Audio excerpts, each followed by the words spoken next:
Hey, it's the Fatboy Show on your number one station, RX Radio. Everyone's talking about threads.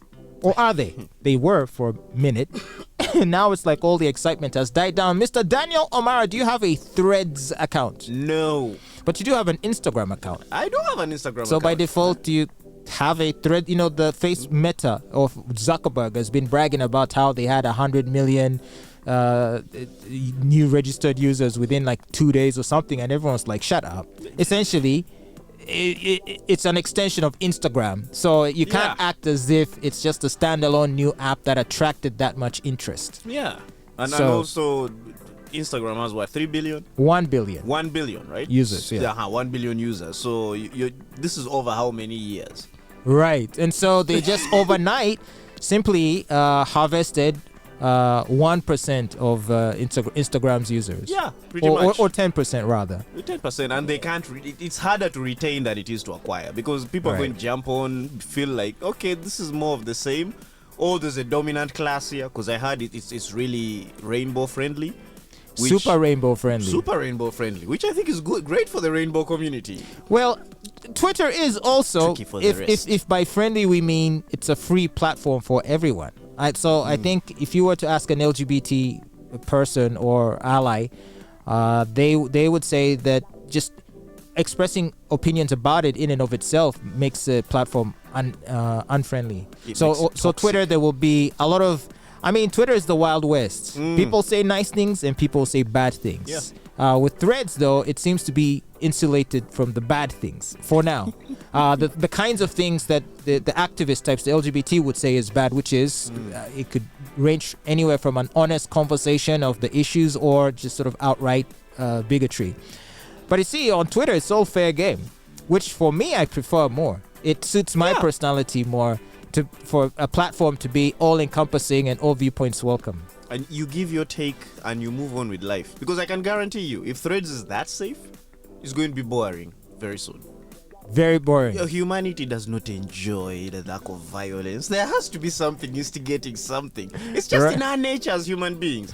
And it has the potential to spiral out of control in terms of purity testing.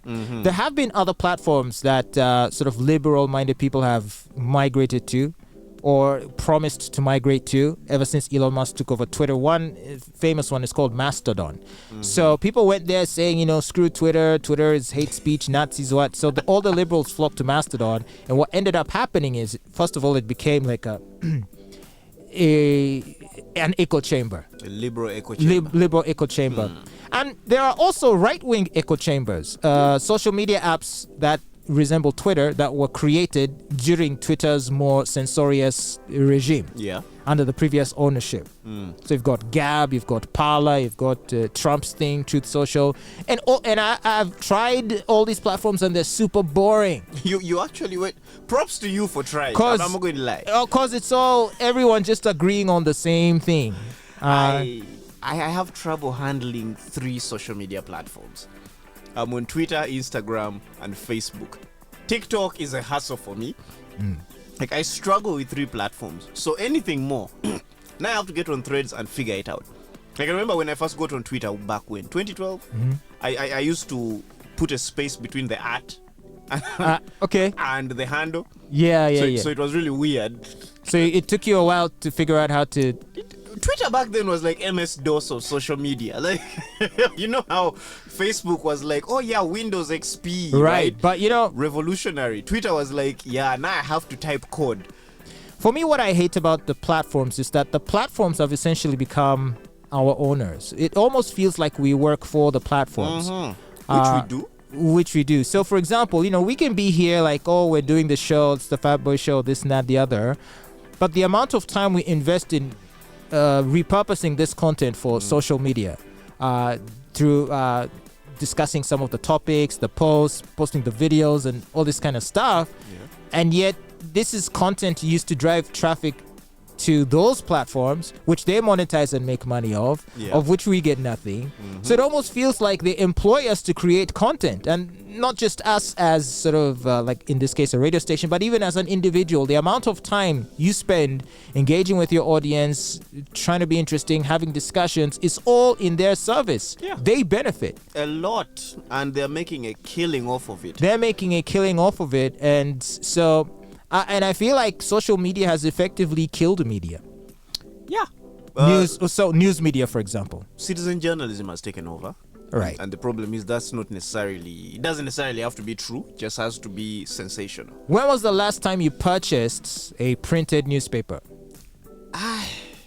And yet I'm sure you can think of a time where every other day when you'd go to the grocery store. I was the guy purchasing newspapers all through the 90s, every morning. Yeah. But the price kept increasing. It went from 700 to until eventually it was 1,500 per paper. Yeah. And he would just give me the money, go buy two newspapers back then, two major ones. Yes. And stuff. And I was buying newspapers. I haven't purchased a newspaper for myself ever. Since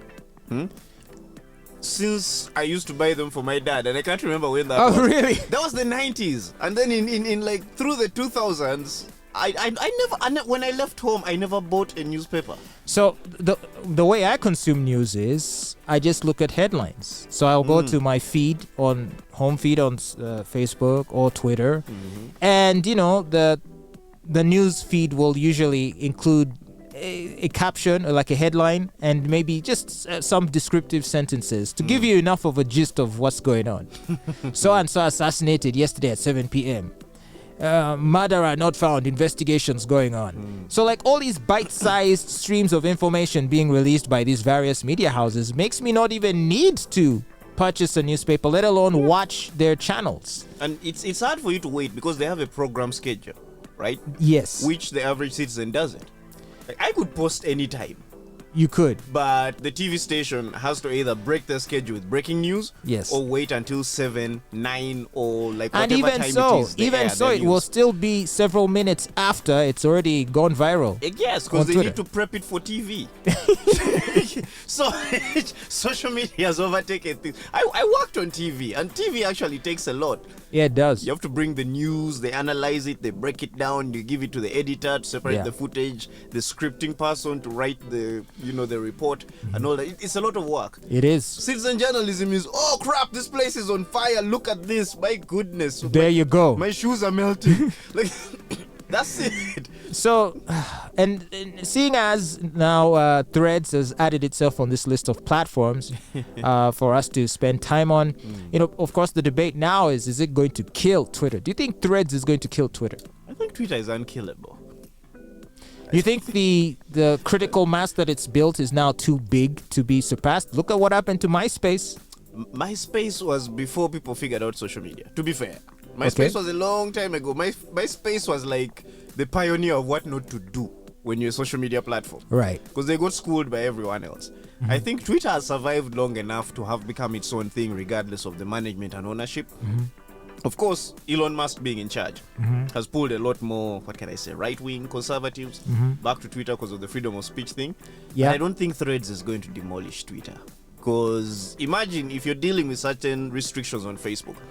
I once told someone asked me, I cracked a joke. Yeah. And they asked me, but what is the secret to your comedy? And I said, well, if I tell you, then I'm going to have to kill you. A very famous phrase, right? Yeah. Facebook blocked me. 24 hours. I couldn't post. Can you imagine? Or like. Now, imagine dealing with that on Facebook. And then you have Instagram. And then now there's another thing in the metaverse, which means the same rules apply. The same rules apply. The difference is this one has been made clear that, it caters to a particular category of people. Yes. Which means the rules are even going to be more stringent and strict on anyone that doesn't adhere to that belief system or whatever. So, no, I don't think it's going to kill Twitter because it's more of the same. And Twitter, toxic as it may be sometimes, is something entirely different. And considering that, I think a lot of the developing world is starting to utilize social media a lot more. And of course, our views are not yet as liberal as what some of these Western people are like. So what's going to happen is the more people from the developing world start to use Twitter, because year after year, I think this is where the greatest growth potential is. There's a likelihood that there's saturation now amongst Western audiences, but in Africa there's still more people coming on the internet, and I think the censorious nature of Meta across its platforms will lead to a lot of people feeling like they can't really express themselves. Yeah. And so Twitter would stand to benefit from that. And I don't know if it would serve it well to position itself as that kind of a platform. Like, let it be its slogan: we are free speech. We are free speech. And for me, here's what I find interesting. Anyone jumping onto threads now, right? Because they believe Twitter isn't about free speech and all that. It just makes you look like an enemy Yeah. of free speech. And they don't care, strangely. Weirdly, and I would be bothered if I saw a platform that came up and said, hey, we are here because we are the opposite of that. And that is free speech. Like, if someone is using that as one of their taglines and selling points, and then you come and say I'm the opposite of that, personally, I feel like that's bad marketing. Well, let's see. It's not a good strategic move.